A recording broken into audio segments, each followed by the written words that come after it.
The 2017 Infiniti Q30 is the brand's first compact model, sharing the same platform as the Mercedes-Benz A-Class. But does it have the goods to impress the Australian buyer, and does it live up to its luxurious image?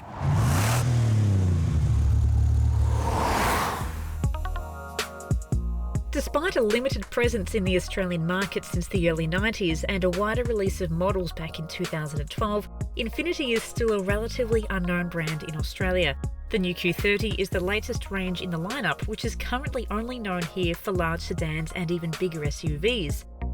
It's actually produced in the UK alongside the Nissan Juke and is the brand's first model to be produced outside of Japan.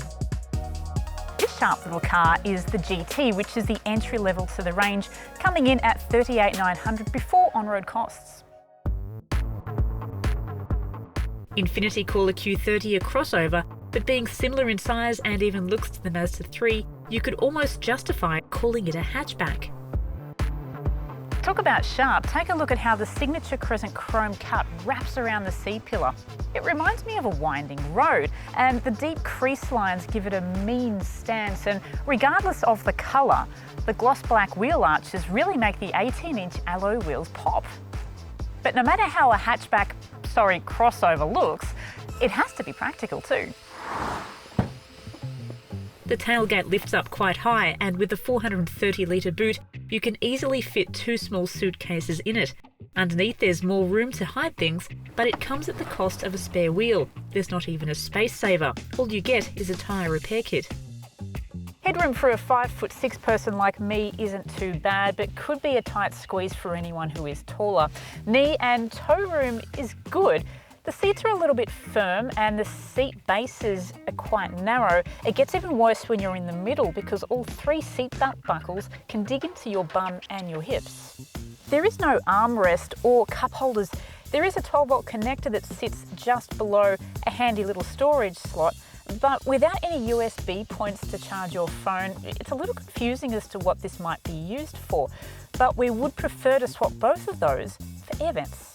You do get two ISOFIX points and mat pockets behind both seats, but if you've lost something on the floor, like your phone, you need to ask someone sitting in the front to turn the interior light on because there's no buttons back here.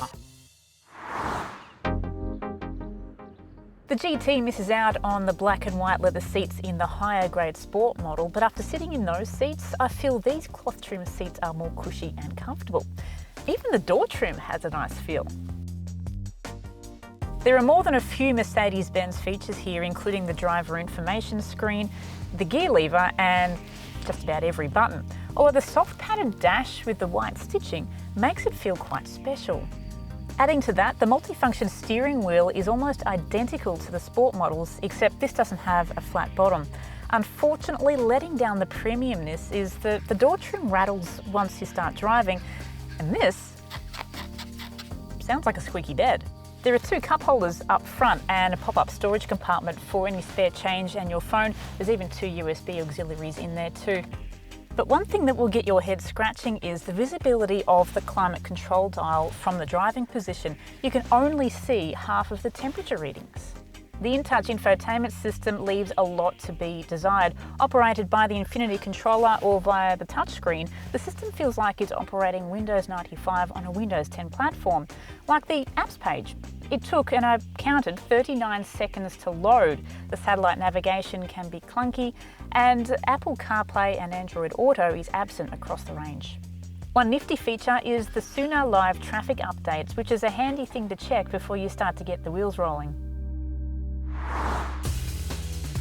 Underneath the GT's bonnet is a 1.6-litre turbocharged 4-cylinder petrol engine that pushes all the power to the front wheels. While it will never blow your socks off, it does have a good amount of zip when you need it. 115 kilowatts of power and 250 newton-meters of torque is adequate, and sport mode, while it doesn't provide much in the way of performance, there is noticeably sharper throttle response.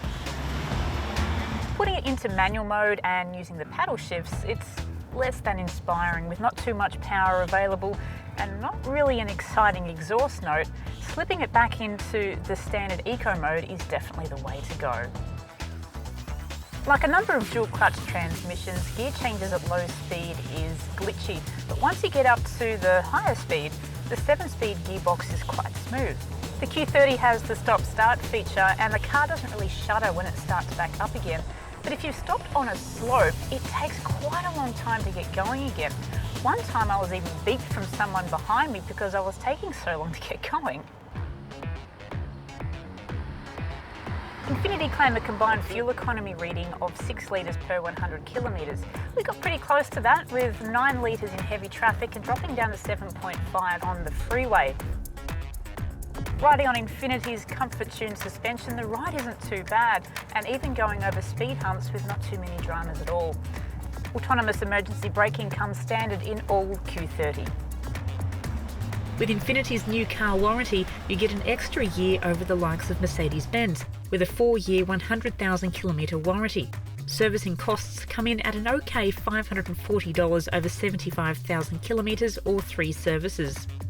You do get rear parking sensors, but most disappointingly, there is no reversing camera and front parking sensors, which for a $38,900 car is crazy. The Infiniti Q30 is stylish enough for passers-by to do a double take and say, "What was that?" It does stand out amongst the crowd. It doesn't have the polish and refinement of a Mercedes-Benz. Not really. Does it have the value that you get with the Mazda 3? Not quite. But if you want something a little bit different, this crossover is definitely worth considering.